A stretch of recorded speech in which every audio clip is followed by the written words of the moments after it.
en Twitter. @ecomedios 1220.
Mosquito. Muy buenas tardes, estamos acá como todos los miércoles junto al doctor Lautaro Nitro Fragnul. Me siente que lo pronuncié bien. Hola, buenas tardes, Lautaro. ¿Cómo estás, Jorge? Haciendo Entre Ustedes y Nosotros, un programa que hace muchos años venimos haciendo. Y hoy vamos a tocar temas de actualidad, como por ejemplo lo que está vinculado con todo lo que tiene que ver con esta disputa que hay entre Chubut y la Nación. Una disputa, muchísimas gracias, una disputa que se está dando con motivo de un tema de una deuda que tiene la provincia del Chubut juntamente respecto de la Nación, y la Nación le ha retenido los recursos que son coparticipables en compensación por una cuota que se debía de un viejo préstamo que se contrajo en el año 95, un fondo fiduciario para el desarrollo provincial, que en la época de Menem se constituyó ese fondo como consecuencia de la privatización de los bancos y de otras entidades. En consecuencia, para paliar el déficit que podía ocurrir en las provincias, se creó ese fondo fiduciario. Lo que ocurre es que pasó el tiempo, ese fondo fiduciario, como pasa con todas las cuestiones que son impositivas fiscales en la Argentina, ese fondo fiduciario siguió vivito y coleando. El último gobernador, que la verdad que fue una persona que yo creo que hasta le podría hacer una denuncia en el Colegio de Escribanos de Chubut, porque era el escribano Mario Arcioni. El escribano Mario Arcioni no solamente generó problemas muy serios desde el punto de vista fiscal a la provincia de Chubut, sino que fue un incompetente, inoperante, inútil total. Me consta porque tengo mucha gente, no solamente el gobernador y el vicegobernador, que son personas amigas, sino que tengo mucha gente que vive en esa provincia y que me lo ha comentado en reiteradas oportunidades de quién era Arcioni. No solo eso, fue una de las provincias que durante la gestión de Arcioni menos días de clase tuvo. Bueno, el gobernador de la provincia de Chubut, que viene realizando un ajuste y que tiene la misma legitimidad, y esto quiero aclararlo porque hasta el hartazgo se dice por ahí que los gobernadores tienen menos legitimidad porque Milei sacó el 56% de los votos, y esto hay que ponerlo en blanco y negro. Milei saca el 56% de los votos en la segunda vuelta, que en la segunda vuelta es, como sabemos todos, es una opción, no es una elección, es a todo o nada. Todos los gobernadores que fueron electos, los 22, incluido el jefe de gobierno, digo 22 porque hay dos provincias que que el año pasado, mejor dicho, no eligieron gobernador, que son Santiago del Estero y Corrientes. Pero las 22 provincias que se votó gobernador, que en ninguna de ellas, creo recordar, no tiene balotaje, de esas 22 provincias, en todas las provincias excepto Mendoza, el gobernador sacó más votos que Milei en la primera vuelta. Ellos en la vuelta definitiva, repito, porque no hay balotaje. Muchos de ellos, si hubiera habido balotaje, posiblemente, como el caso de Puyaro o el caso de Nacho Torres en Chubut, o el mismo caso de Cornejo, pese a que sacó menos votos que Milei, seguramente hubieran superado la cantidad de votos que sacó Milei. ¿Y esto para qué? Porque si no parece que yo tengo más legitimidad que vos porque saqué menos votos. Si caemos en lo que señalaba el kirchnerismo, como saqué más del 50% de los votos, hago lo que quiero. Entonces no es así. Dicho esto, yo creo que hizo el equilibrio fiscal Nacho Torres y Gustavo Mena en la provincia de Chubut. Dejaron en la calle, como corresponde, porque eran delincuentes, a 3.200 ñoquis. Esto nos ufana a Nacho Torres porque dice, gente que no trabajaba estaba mal, estaba robando un sueldo del Estado, pero es gente que de la noche a la mañana, por un Estado anterior súper complaciente que admitió eso, hizo que esa gente, el ser ñoqui, fuera un derecho adquirido. Esto es lamentablemente lo que ha ocurrido en la Argentina en los últimos años. Hay gente que entiende que ser ñoqui es un derecho ya que no se puede modificar. Es triste, pero es así. Hay gente que lo tiene como los planes sociales, lo tiene internalizado eso. Son tres generaciones que el kirchnerismo les infectó el cerebro señalando que estas cuestiones eran como que tenían que venir como el maná del cielo. Entonces, él hizo esto, sañó el Instituto Provincial, lo intervino el Instituto Provincial de Acción Social, se tuvo que enfrentar a una huelga de portuarios que le costó a la provincia la pérdida en materia de langostinos el día que hicieron la huelga, de 12 millones de dólares que se perdieron, que esos langostinos hubo que tirarlos al mar porque ya estaban en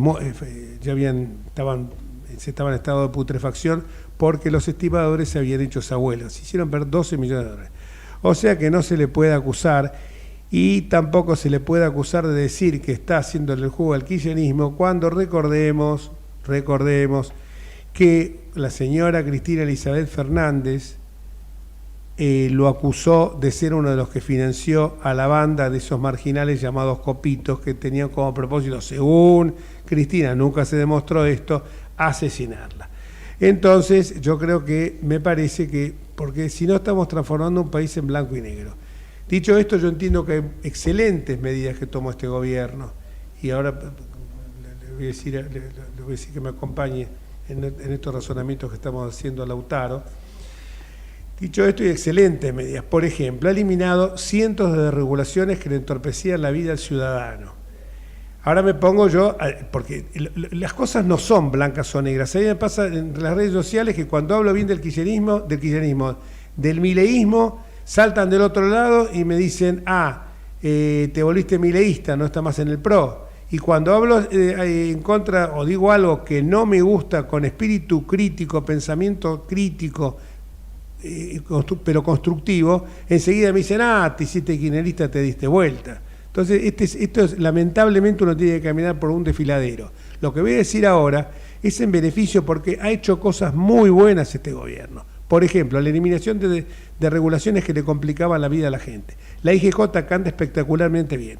La ley de alquileres, que ha permitido que suba la oferta y baje, destinado a casa habitación, y estén bajando, no con la velocidad que uno quería imprimirle, pero están bajando los precios de las locaciones. Eso estaba en el DNU. Otra de las cosas que se hicieron, que a mi juicio son la eliminación del INADI, un foco, una usina del pensamiento kirchnerista.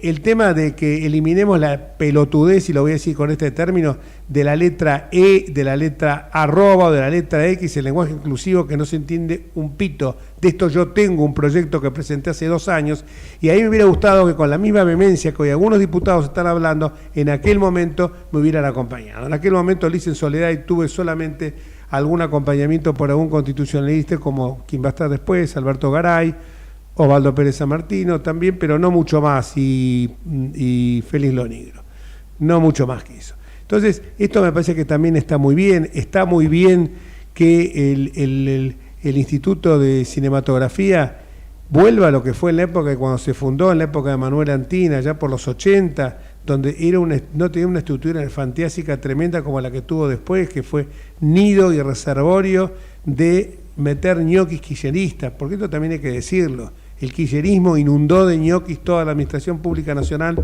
provincial y municipal.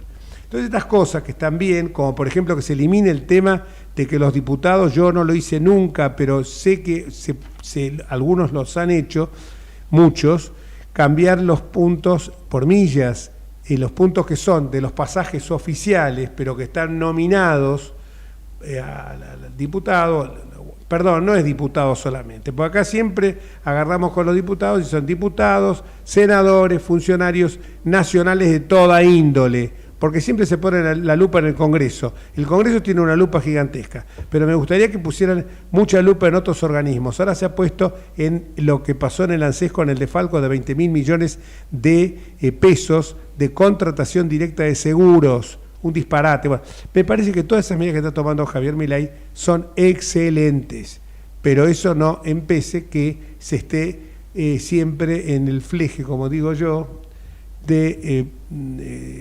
saltear o sortear los mecanismos y los controles constitucionales. No sé si vos compartís. No, coincido totalmente, Jorge, en la cantidad de medidas que se están tomando que han logrado reducir el déficit fiscal en 2 meses, ¿no? Una cosa que nadie pensaba, ni siquiera Milei pensaba que lo iban a poder hacer tan rápido. Está bien que es con un sacrificio importante, ¿no? Toda la sociedad está acompañando en un sacrificio muy importante, pero es casi un milagro económico. En 2 meses sanear el déficit fiscal, que era brutal, el que nos dejó Alberto Fernández. Fíjate que el vocero presidencial comentaba que nos vamos a enterar muchas cosas ahora cuando abra la Asamblea Legislativa, el discurso que va a dar. Cada lugar donde miraron, cada lugar donde buscaron, encontraron componendas, negociados, como pasó ahora en el Banco Nación, ¿no es cierto?, los seguros de Banco Nación, en fin. Lamentablemente tomaron un país absolutamente devastado. Por eso, si hay algo que seguro que vos no sos kirchnerista, ¿no? Después de tantos años y siendo diputado nacional en el PRO, pocos lo pueden decir, pero es cierto que vos decís, a veces uno con ánimo crítico trata de señalar cosas que también podrían mejorarse, por lo menos en la comunicación, y entonces se malinterpreta. Pero sí, es la lucha entre las provincias y el presidente, entiendo que debería bajar de nivel, tendrían que ser todos más componedores, porque en definitiva el país está en el medio, ¿no es cierto?, más allá de las luchas y peleas al todo nada, ¿no? El famoso todo nada. Sí, tal cual. No es todo Fíjate, nada. de Luca, ¿no? De Luca, que acaba de renunciar justamente aparentemente por tener otra visión de cómo había que resolver las cosas, ¿no? Sí, seguro. Lo que pasa es que la democracia, hay que entenderla, no es épica. La democracia tiene grises, la democracia tiene hábitos que son rutinarios, pero bueno, es un artefacto que se inventó hace 4 siglos, los checks and balance, y nos guste o no nos guste, ha funcionado adecuadamente en todas las democracias del mundo, con sus más o con sus menos, es como pasa siempre. Pero tenemos a alguien de que es un placer, porque hace muchos años que nos conocemos, compartimos simpatía futbolística, y es una persona, la verdad que es una de las personas realmente un intelectual, alguien realmente admirable, que se ha metido en política también, tan política, pero ahora poco más, está quizás más como analista político. En algún momento tuvo alguna participación, fue incluso presidente del Banco Provincia, y compartió juntamente con el productor nuestro, con Horacio Fernández y conmigo, en algún momento compartimos algún programa de radio, y tiene análisis, cuando yo lo escucho por televisión, muy certeros, y es justamente de estos que piensan que no es todo blanco y negro, sino que hay matices, además de tener una cultura general realmente muy digna de ponderar. Así lo hace saber reiteradamente un amigo común, Luis Novarecio. ¿Qué tal, Gustavo? ¿Cómo te va? Jorge Enríquez te habla. Y Lautaro Nieto. Hola, Jorge. Lautaro, buenas tardes. ¿Qué tal? Buenas tardes. Un placer, Gustavo. Por la presentación, y bueno, lo único que vamos a decir es que hubiésemos preferido ganar el domingo como hincha de River, pero a veces se da y a veces no. La primera pregunta que te hago es lo que estábamos nosotros señalando, que parece ser de que acá, si vos, que te debe pasar, a mí me pasa también cuando voy a algún programa de televisión, me pasó el otro día en Crónica, donde estaba con Lipoveggia, Valmedina, que cuando vos tenés que caminar con un delicado equilibrio, porque si criticás un poquitito al gobierno, ya sos aliado del kirchnerismo, ya sos un réprobo, ya te expulsan ya sos casta, si lo criticás un poquito. Pero si lo apoyás en algunas cosas, que por supuesto son muchas, decisiones acertadas, y que la praxis me lo demuestra, como podría decir la IGJ, que eso lo he vivido en carne propia, que anda muy bien, en ese momento te dicen, no, te vendiste con el mileísmo. Entonces, viste, ayúdanos a comprender, a explicarle a la gente que no es así, no es todo nada. Bueno, vos lo decías en la introducción, los grises, los matices, enriquecen muchísimo los análisis y la vida en general, ¿no? Generalmente la palabra gris es presentada por muchos como un símbolo de mediocridad, ¿no? Alguien es gris, alguien es aburrido, alguien es poco interesante. Pero también creo que tiene un lado más virtuoso, que es justamente el plantear que vos podés estar de acuerdo o en desacuerdo con algunos temas, que no necesariamente comprás. A ver, esto no es como en las casas de comida rápida, donde vos, de la comida chatarra, de las hamburguesas, que vos vas y comprás y la hamburguesa viene con la salsa que viene, con la papa que viene, pues te dicen, mira, es así, la tomás o la dejás. Esto es otra cosa. Cuando vos evaluás una gestión política, un gobierno, el que pasó y el que vendrá, digamos, por supuesto que desde el punto de vista analítico tenés el primer desafío, que es comprender. Y comprender puede decir, bueno, mira, yo estoy de acuerdo con esta forma de encarar el problema, con este propósito, con esta resolución. Vos, por ejemplo, como hombre del derecho, podés decir, mira, el propósito que se ha establecido tal administración es saludable, pero a lo mejor el método vulnera una ley o vulnera un procedimiento, y entonces es preferible a lo mejor a estudiar otra alternativa. Pero cuando muchas veces sucede esto, y esto es un fenómeno que se da en la Argentina, pero también tiene características globales, como bien señalabas vos, aparecen algunos que dicen, bueno, Jorge, ¿estás a favor o estás en contra? Y dicen, no, bueno, pero mirá, esto puede... No, esto es así porque estamos... Y yo creo que eso no solo empobrece el pensamiento, eso va de suyo que empobrece el pensamiento, sino que también termina empobreciendo muchas veces la gestión. Vos señalabas, y yo comparto plenamente, el tema del respeto a las reglas y a los procedimientos, ¿no? Recién vengo de un programa de televisión en el que se señalaba y se recordaba la malhadada forma que eligió el entonces ministro de Economía, Axel Kicillof, para estatizar una parte importante del paquete accionario de YPF. Entonces, el entonces ministro decía, no vengan a mí que hay que respetar el estatuto, lo hacemos. Bueno, no respetaste el estatuto y hoy la Argentina tiene un juicio perdido con miles de millones de dólares para tener que afrontar. Ahora, eso vale para ese momento y vale para ahora. No respetar una regla, no respetar una ley, querer permanentemente tomar el atajo y el camino más corto porque estás apurado, porque hay que resolverlo. Bueno, a veces ese supuesto camino más corto termina siendo el camino más largo y más oneroso y más costoso. Pero si no lo es, en todo caso surgirá de un análisis, de una reflexión, de una discusión, de un debate.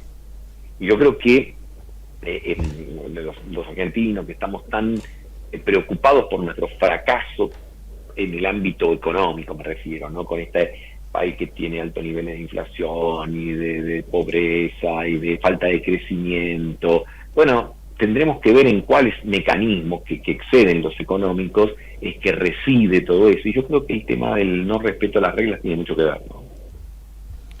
Gustavo, sí, digamos, así confirmando lo que vos decís, hay alguna nota tuya donde se comentaba que Milei estaba diciendo que si durante estos días logra torcerse el brazo a los gobernadores, estamos ante una revolución libertaria, ¿no? Y vos comentabas que la Argentina es el resultado de la voluntad de las provincias de confirmar una nueva nación. Hoy el poder nacional y prácticamente todas las provincias están enfrentadas, y ni hablar del Congreso. O sea, son dos visiones opuestas, ¿no es cierto?, de lo que nos tiene que pasar en estos días. Y creo que el abordaje de los temas o facilita o condiciona el tratamiento de esos temas.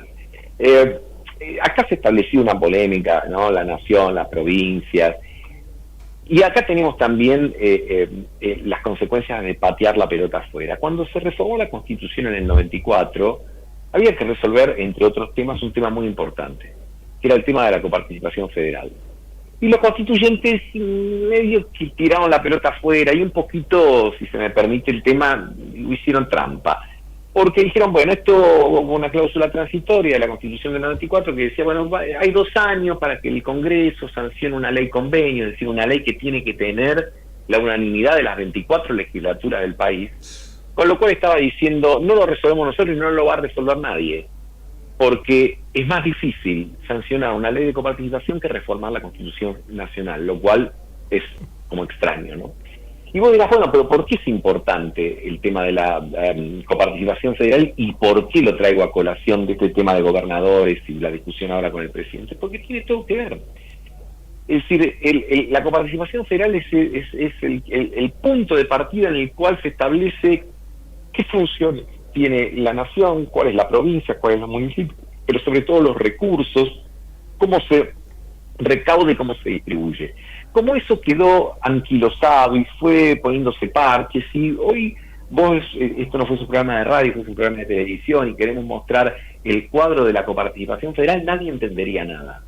Es un chino verdaderamente, pero además ha generado una serie de distorsiones en las cuales la nación se queda, digamos, con el hecho de tener que hacerse cargo del pago de jubilaciones, del pago de deuda y del mantenimiento de los programas sociales, y con esas 3 ítems prácticamente consume el 90% de su presupuesto, no le queda más nada. Las provincias tienen otras funciones, pero como está visto ahora también dependen del gobierno nacional, y en última instancia esta idea de resolverlo con arbitrariedad. Entonces, cuando se resuelve con arbitrariedad, viene alguien y te dice, bueno, ahora estos fondos que eran de la nación se los paso, por ejemplo, a la Ciudad de Buenos Aires. Bueno, ahora estos fondos que tenía la Ciudad de Buenos Aires se los paso a la provincia. Bueno, estos fondos que ahora tenía la provincia se los vuelvo a la nación. Y volvemos al tema de la primera pregunta aquí, el tema de las reglas de juego, una sana ley de coparticipación que estuviese aprobada por el Congreso y que fuese muy sencilla, que estableciera que salvo los derechos de aduana, los otros se coparticipan en un porcentaje que por supuesto habrá que discutirlo, que yo presuma de saber cuál debe ser ese porcentaje, haría todo mucho más transparente, mucho más claro, y dejaría sin lugar cualquier tipo de arbitrariedades que después hacen recurrir a la justicia. Entonces están todo el tiempo llamando a la Corte, porque ahora el gobernador Kicillof dice, voy a ir a la Corte porque me sacaron los fondos, pero esos fondos también se los habían sacado a la Ciudad de Buenos Aires hace pocos años, y el que recurrió a la Corte era así Rodríguez Larreta. Entonces terminamos cayendo en eso que se habló tanto y se habla tanto, que es la judicialización de la política. Como la política no resuelve lo que tiene que resolver, le tira la pelota a los jueces, y los jueces terminan involucrándose en temas que probablemente sean más de gestión y de decisión de los legisladores que de los magistrados. Tal cual, sí. Y el propio fallo del juez de Rawson, del juez Sastre de Rawson, señala justamente eso, que invita a las partes a algo que es de perogrullo, invita a las partes a juntarse, a dialogar y a resolver de la manera mejor para los intereses de ambos contratantes. La cuestión esta, o sea que incluso más el fallo bastante cuestionable, porque desde el punto de vista constitucional, los artículos 116 y 117 de la Constitución dicen que se trata de un conflicto entre la nación y una provincia, de un tema federal, de una cuestión federal que tiene competencia originaria la Corte. Pero más allá de todo eso, es como que escalan el conflicto. Yo lo defendí, por supuesto, estoy defendiendo porque creo que siempre nos olvidamos que es un país federal, y me parece que lo que hizo Nacho Torres, hizo el ajuste, el tipo no le pagaron el incentivo docente, lo pagó de su bolsillo. Hace exactamente 9 días Caputo, el ministro, lo ponía como ejemplo, que había pagado con sus fondos el incentivo docente. Recurre a la justicia por el incentivo, por la quita del subsidio en materia de transporte, y eso parece que enfureció al gobierno. Entonces es como una escalada, lo trata de Nachito, el chico que no sabe leer, después una cosa bastante triste y dolorosa, que es hacer un fotomontaje con una persona que padece síndrome de Down. Bueno, ¿sabes lo que pasa? Todo un barro, ¿te das cuenta, Gustavo? Y no discutimos los grandes problemas de fondo del país, o sea, es todo ramplón, eso es lo que y yo no es que me la largue de ser el erudito, hablemos de Schopenhauer, hablemos de Kant, no me viene ahora, pero o de filosofía política o de literatura. Yo no digo eso, no quiero las noches cultas de Radio Nacional tampoco como era en una época, pero sí quiero que discutamos cosas más de fondo. ¿Vos ves el horizonte que puede haber algo de eso? No, la verdad que en lo inmediato no parece presentarse. A mí me gustaría... A ver, yo tomo lo que vos decís, lo considero muy valioso, Jorge. Acá no se trata, o sea, sería bueno que cada tanto algunos lean, algunos filósofos, algunos historiadores, sumaría. Pero al margen de eso, hay que darle mucha importancia a la administración, porque la Argentina está subadministrada. No ahora que está Milei, no digo que hace mucho tiempo toca ver Alberto Fernández. Sí, ¿por qué? Porque digamos que polemizar y navegar por las redes es mucho más fácil que gestionar. Cuando vos gestionás, necesitas de un equipo, necesitas de constancia, necesitas de muchas horas de llevar a investigar legislaciones, de ver el impacto que quieren tener lo que quieres hacer, etcétera. Es tedioso y probablemente desde el punto de vista de muchos sería aburrido, pero viste, la realidad no tiene por qué ser siempre entretenida. A todos nos gusta tener nuestro rato de diversión, pero hay cosas que no son divertidas, ¿no? Las personas que, no sé, cuando un médico ejerce la medicina y está en la sala de operación, no están bailando cumbia, están concentrados en la tarea de tener que sacar a ese paciente de una situación crítica, y esto vale para miles de vocaciones y de profesiones. Entonces este tema de que la política tiene que ser divertida y entretenida termina quitándole su principal función, que es la de administrar los conflictos. A algunos la palabra administración les suena, ya está, viene este burócrata, ahí está, este tecnócrata, y vos decís, pero ¿cómo resolvés los temas si no es con técnica, si no es con administración y si no es con burocracia en el sentido más sano del término?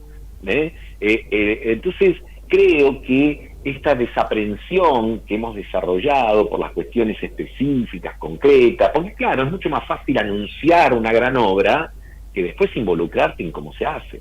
A ver, esto vale tanto para los que tienen una visión populista y estatista, como para los que tienen una visión absolutamente libérrima de hagamos las cosas. Yo puedo mañana establecer el alza de una retención, por ejemplo, o puedo, en el camino inverso, puedo establecer la baja absoluta. Esas partes son fáciles.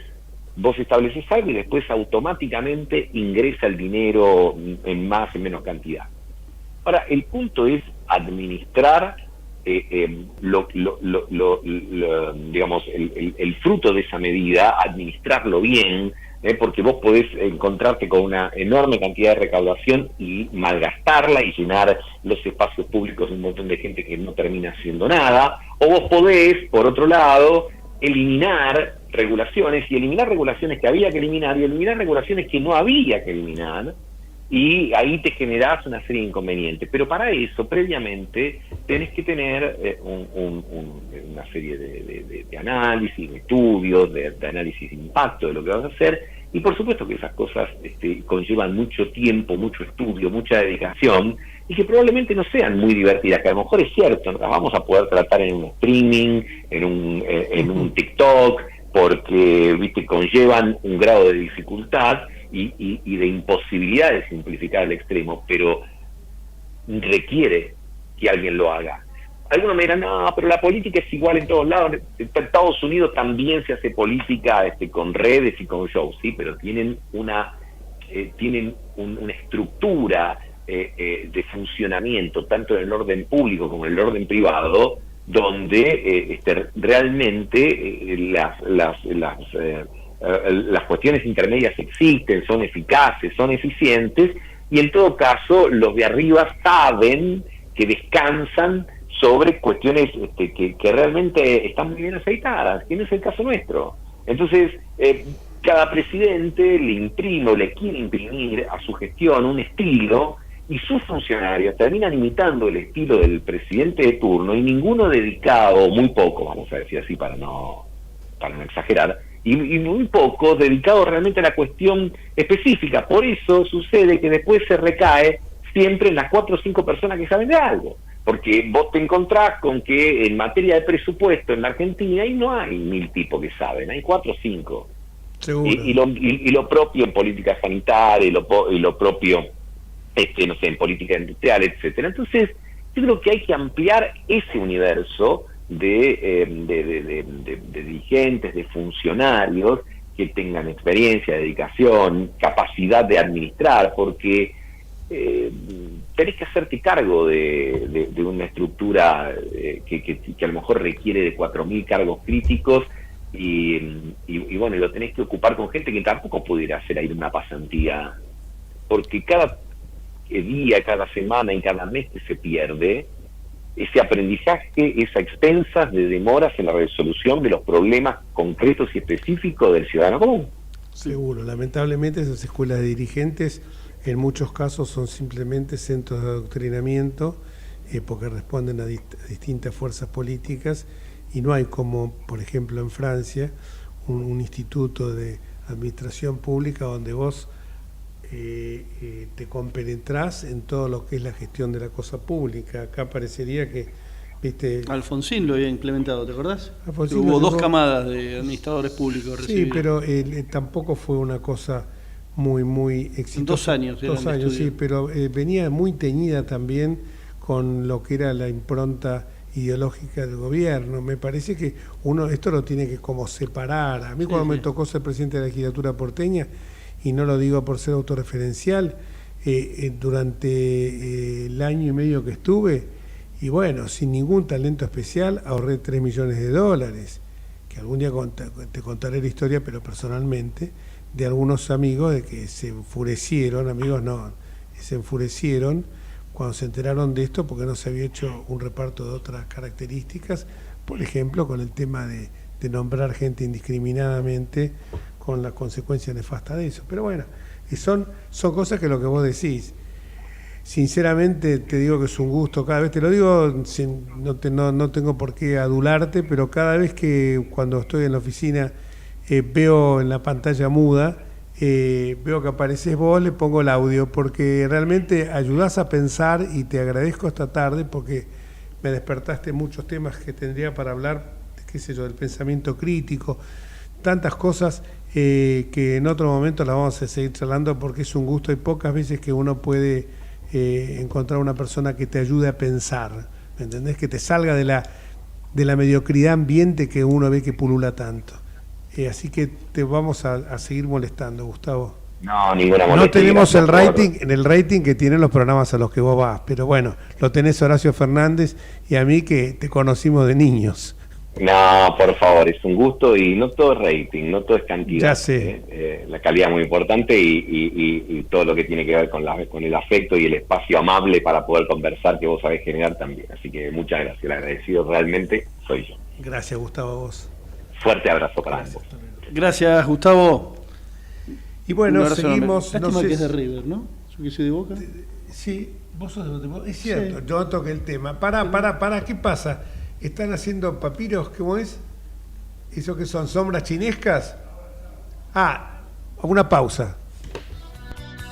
Vamos la radio, somos tu voz.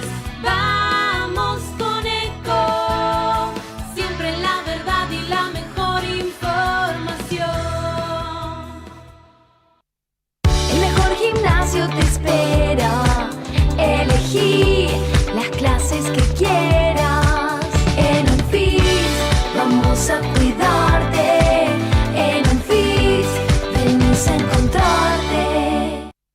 ¿Cómo prevenir dengue, zika y chikungunya? Sin criaderos no hay dengue.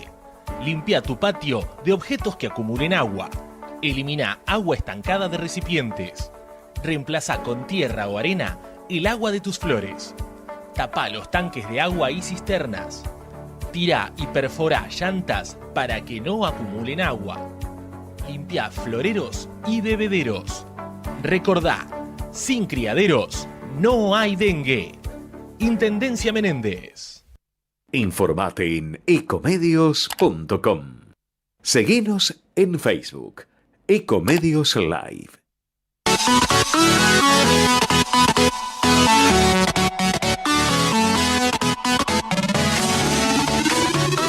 Escribanos en tu ciudad. Nuestro consejo es prevenir problemas. Colegio de Escribanos de la Ciudad de Buenos Aires. Consejo Federal del Notariado Argentino. El Colegio Profesional Inmobiliario auspicia este programa. Colegio Profesional Inmobiliario, cada vez más profesionales. ¿Conocés los planes de salud de Andar, la obra social de los viajantes vendedores? Planes para empleados en relación de dependencia, monotributistas y particulares. Solicita un asesor comercial al 0810-345-0184. Ahí sí, el estudio nuevo uno no encontraba, está muy alto, hay que ponerlo más bajo. O pongan la silla más alta, muchachos. Estamos en el aire, 19:39 la hora. Perdón, bueno, está mal, se ve 19, ¿no? ¿Se ve 19? No, 19, el reloj 19, de ahí arriba hay que modificarlo, ¿no? Hay que modificarlo. Otro, seguimos criticando acá el estudio. Acá vemos que denunciaron a Alberto Fernández, el ex titular del ANSES, por los seguros que le daban a Seguros Banco Nación, que implicaban, me gustó que vos dijiste las irregularidades, porque escucho a algunos periodistas muy afamados, pero muy desagradables, porque dice, donde vos pasas a un lado encontrás bolsones de pus. Me parece tan asqueroso decir la palabra esa, porque vos te lo imaginás, ¿viste? Y no sabés si a lo mejor tú, el que te esté escuchando, cuando se puede decir de otra manera, ves bolsones de corrupción, o podés decirlo de otra forma. Pero esto que estábamos hablando recién de las irregularidades que se cometieron, acá yo tenía más o menos los seguros para pagar la deuda del ANSES a los jubilados, implicaron una estafa de 20.000 millones de pesos. Se contrataba a Nación Seguros sin licitación. No está mal porque es una empresa estatal, pero que se haya contratado brokers que le pagaban el 30% de comisión está pésimo. Es que no tiene ningún objeto, son intermediarios que si son estatales y hay algunos seguros eran obligatorios que había, porque eran digamos, operaciones que hacía la ANSES a través de crédito de Banco Nación. ¿Para qué necesitas poner un intermediario? Era todo un negocio. Lo que pasa es que estos muchachos, por eso vos decís, donde ves tantos negocios, le dedicaban tantas horas por día a organizar negocios que evidentemente no podían gobernar, no tenían tiempo para gobernar, solamente tenían tiempo para tratar de ver dónde hacían el negocio. Y así quedamos a la deriva, ¿no? Tantos en años alguna oportunidad, sin que no gobierne nadie. No voy a mandar preso a nadie, pero una oportunidad un funcionario me dice, lo que pasa es que si lo ves a fulano de tal es muy creativo, porque era capaz de crear negocios dentro del Estado, y yo estaba buscando un tipo que fuera creativo, pero para que sirviera para mejorar el funcionamiento del Estado. Este era creativo, pero para armar kiosquitos, y yo buscaba uno que me diga, un tipo que me pueda dar una mano para ver cómo mejoramos estos circuitos de funcionamiento, con cosas como podría ser la informatización, que con la informatización la opacidad en la tramitación de las gestiones administrativas desaparece, en fin, distintas cuestiones, desarrollar el tema de la economía del conocimiento, pero era creativo para el mal, era creativo para armar kioscos. Jorge, ¿hace falta ser tan creativo? ¿No podemos ir a ver cómo trabajan los japoneses, por ejemplo? Y seguro que no nos equivocamos. O cómo trabajan los alemanes, o cómo trabajan los americanos. O sea, los ingleses, los españoles. Es decir, hay países que han sido, como los españoles, potencia mundial 500 años, ¿no? A pesar de que los ingleses nos hablan mal de los españoles. Yo, y repito, no quiero ser autorreferencial, cuando fui presidente de la legislatura porteña, lo repito de vuelta, sin ningún talento especial. Ahorré en el año 2004, ahorré 3 millones de dólares, pero sin ningún talento, cortando donde, por ejemplo, hacían compras absolutamente, eran compras faraónicas e innecesarias. Pero tenemos un nuevo invitado que también, como el anterior, nos va a ayudar a pensar, y en este caso con la óptica de que comentemos el fallo de provincia de Chubut contra Estado Nacional, que a mi juicio fue, obviamente, el juez, me parece que el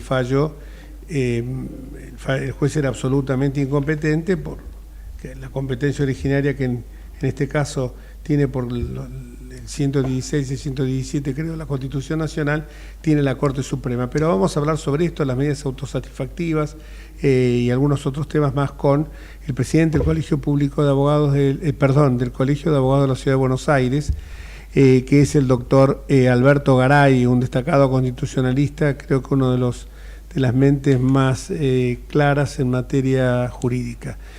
Gracias por acompañarnos esta tarde, Alberto, y la primera pregunta que te hacemos acá con Lautaro, también colega, es cómo viste vos este fallo, que ya bueno, yo tiro una punta, ¿no? ¿Cómo lo analizarías este fallo?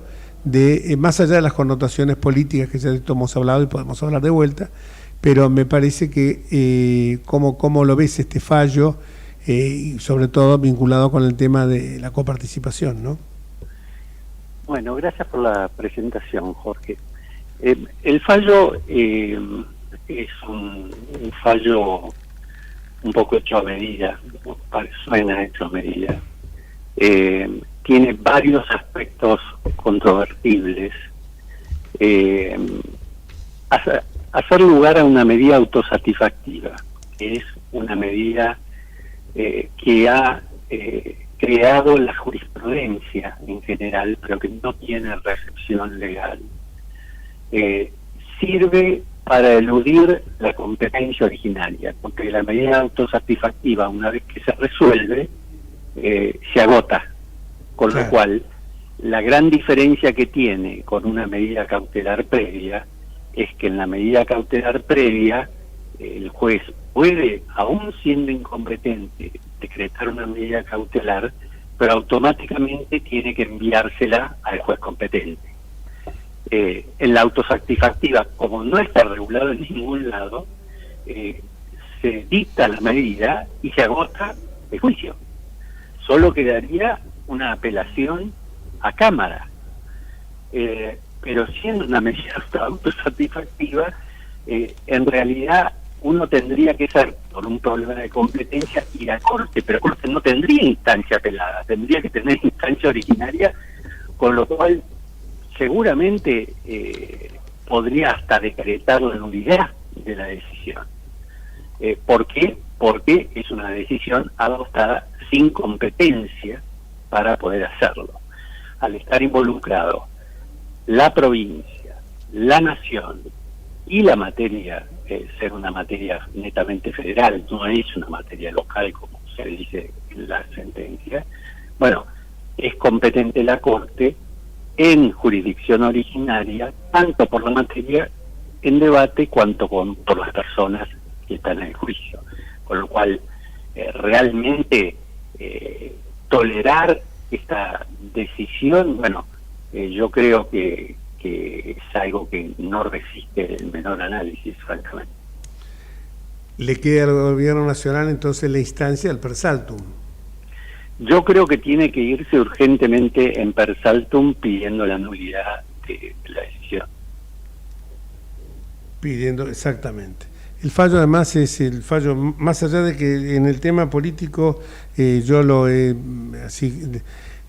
defendido la posición de la provincia, no así en esta amenaza de cortar porque además no es el titular, es decir, no si bien la provincia es la titular de los hidrocarburos, hoy están concesionados, o sea que es un privado el que los tiene, o sea que no de ninguna manera, y mucho menos de cortar el gas o la nafta a todos los argentinos.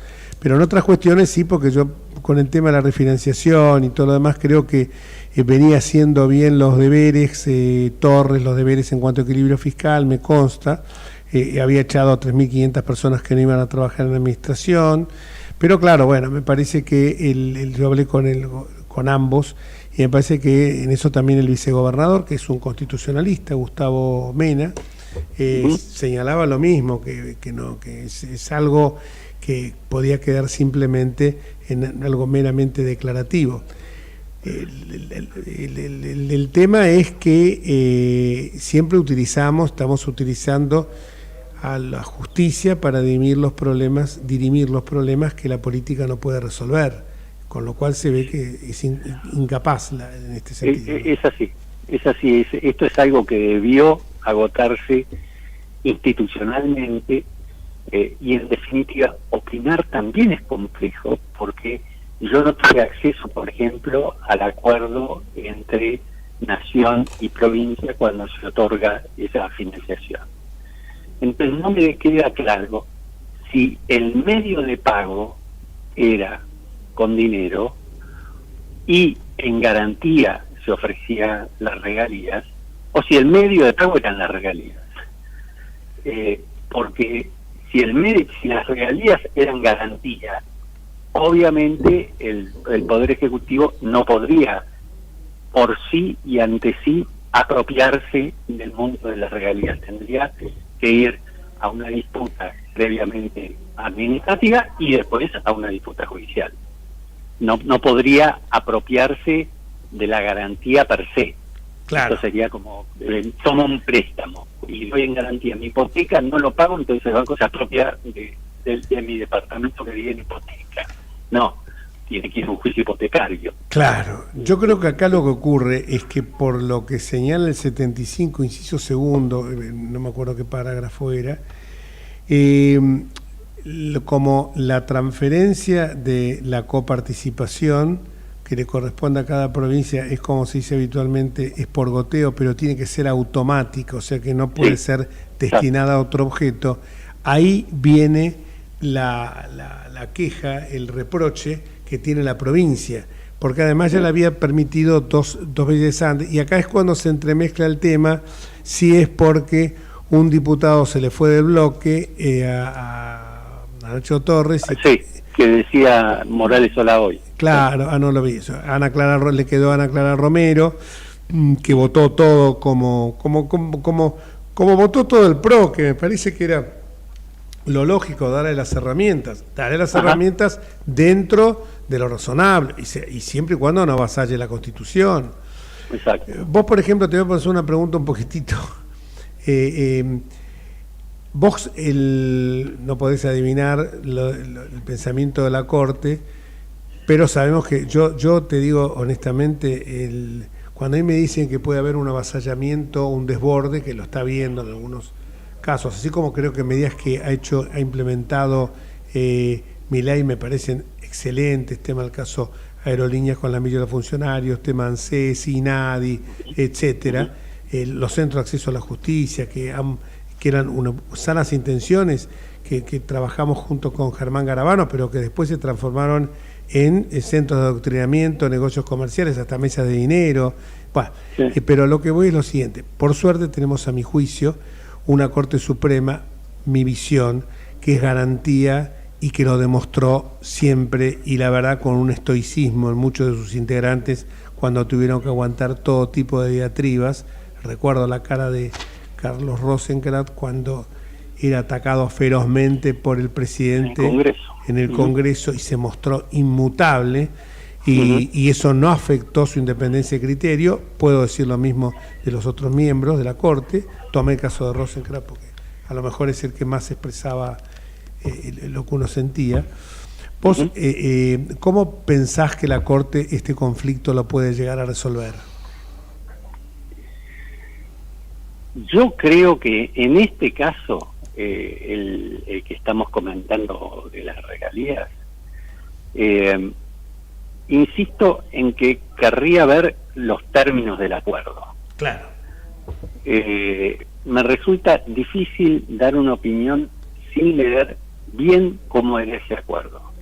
Si el acuerdo era de lo que a mí me corresponde de regalías, te lo cobrás de ahí, entonces claramente lo que hizo el Poder Ejecutivo está dentro de los términos constitucionales y legales que podía llevar adelante. Si no era así, y el pago estaba comprometido de otra manera, y las regalías eran una garantía de ese pago, entonces ahí me parece que el Poder Ejecutivo no puede caer sobre las regalías y tiene que ir a un juicio para, en definitiva, cobrar el crédito que está pretendiendo cobrar. En algún momento vos dijiste algo que me parece interesante: la Corte debe mantenerse al lado de la Constitución con el apoyo o no de la gente. Sí, señor. O sea que esto habla bien de... Y yo creo, bueno, insisto que yo he visto muchos, sobre todo recuerdo un discurso de Carlos Rosenkrantz donde señalaba la falacia que era esa frase que acuñaba Perón de ante cada necesidad un derecho, y él desarrollaba diciendo que esto realmente era, es lo que uno reclama del presidente actual. A lo mejor el presidente actual hubiera salido con epítetos descalificatorios y Carlos Rosenkrantz fue con una sutileza, diciendo lo mismo, a lo mejor siendo todavía más duro, pero como decimos nosotros, suave el trato, firme en el propósito. Lo que yo te quiero preguntar es esto: ¿qué entendés vos que puede llegar a pasar con el famoso DNU, que está funcionando bien en algunos aspectos, por caso alquileres, que está perfecto? Y es más, la parte laboral del DNU es excelente. Yo la analicé incluso con colegas a lo mejor más expertos que yo en derecho laboral, y es impecable. ¿Qué crees que va a pasar con el DNU en cuanto al derrotero que tiene ahora y después en el supuesto caso que se llegara a la Corte? ¿Supera el test de constitucionalidad? Yo creo que la Corte va a procurar por todos los medios que se pronuncie el Congreso como establece la Constitución. Coincido. Si la Corte ve que está trabado ese pronunciamiento, intencional o no, entonces ahí no le va a quedar más remedio que pronunciarse. Y yo tengo realmente mis dudas de que lo vaya a convalidar al decreto, porque incurre en excesos ostensibles en algunas áreas, más allá de que uno esté de acuerdo o no con los términos en que se regula determinada actividad. Mi opinión es que los decretos de necesidad y urgencia no fueron establecidos para establecer, para realizar revoluciones jurídicas, como muchas de las cosas que se proponen en el decreto, con muchas de las cuales yo estoy de acuerdo, pero me Totalmente. parece que el decreto de necesidad y urgencia está para eso, para una cuestión que en un momento es necesaria, es urgente, no la puede resolver el Congreso, y entonces ahí el presidente debe actuar sí o sí. Pero en este caso se ha demostrado y se está demostrando que el Congreso está actuando, claro. Con lo cual, de acuerdo a la jurisprudencia de la Corte en esta materia, es muy difícil sostenerlo. No hay impedimento en el Congreso, incluso han actuado en extraordinarias. Hablaste, y voy a tocar un punto que a lo mejor alguno después me va a tratar de que estoy hablando de una revolución, pero hablaste de revolución jurídica, ¿no? Y yo me puse a pensar que cuando yo ya llegué a estudiar bajo el imperio de la 17711, que había sido realmente, por impulso del ministro de Interior de Onganía, Guillermo Borda, había sido una revolución jurídica, y fíjate vos que incorporó, me acuerdo, 3 institutos: la teoría de la imprevisión, la lesión enorme y el abuso del derecho. Y vos, cuando vos ves esto, decís qué lejos quedó todo, porque imagínate que aparte estos 3 institutos pasaron el nuevo código, ¿no? Pasaron, y además estábamos en una revolución. Estamos, exactamente. Con esto no estamos justificando el gobierno, estamos diciendo que pese a un gobierno que había sido de facto, y con esto no justifico los gobiernos de facto, hubo una revolución realmente jurídica que yo creo que no la he vuelto a ver. ¿No sentís a lo mejor como que estamos en una etapa que sería bueno enfocar esto desde ese punto de vista. Lo que pasa es que hoy, si hablas de una reforma constitucional, sabes que es una caja de Pandora, ¿no? Pero ¿uno no añora esa época? No, yo lo que añoro realmente es que los gobiernos se ajusten a la Constitución. No, digo, perdóname, a ver si se malinterpreta. Yo no añoro un gobierno, no añoro el gobierno de Gaña. Digo, añoro que haya habido en determinado momento de nuestra historia tipos como Borda que impulsaron esto, que fue una reforma excelente. Por supuesto que hubiera sido mejor en un gobierno democrático, ¿no? Pero además tenía un respaldo, claro, en congresos de derecho civil anteriores y con casi todos los autores de derecho civil de acuerdo con eso. Acá es muy dudoso de que los principales actores de las materias que trata el decreto, el 70, estén todos de acuerdo. Al revés, acá existen confrontaciones muy importantes en cuanto a lo que se está haciendo en el decreto, que repito, en muchas de las medidas que aquí se adoptan, yo estoy totalmente de acuerdo, pero creo que tienen que salir por ley. Seguro, ley de alquileres a la cabeza. Por ejemplo, y ese es un tema que es urgente, ¿eh? Ojo. Sí. Y ya se está aplicando, y hoy lo dije en el programa también, ha bajado sensiblemente, ha subido la oferta de inmuebles destinados a casa, habitación, a locación, y consiguientemente está disminuyendo paulatinamente el precio de la locación. Sí. Sinceramente es un gusto como siempre estar contigo, y un abrazo gigante, y siempre con un pensamiento tan lúcido. Alberto, muchísimas gracias. Hasta luego. Buenas tardes, Alberto. Bueno, la verdad que lo que estabas diciendo respecto de esto, de esta importancia de la reforma de Borda y las nuevas reformas, si hay una comparación, yo te diría que en rigor de verdad me parece que lo que no hay es esa teoría jurídica, ¿no?, que se desarrollaba en esas épocas, esas teorías que eran revolucionarias en ese momento. Pero ahora lo que sí veo son cuestiones prácticas, ¿no?, resoluciones prácticas, o sea, no tanto en el ámbito teórico, sino en cuestiones de prácticas, como puede ser la reforma laboral, ¿no?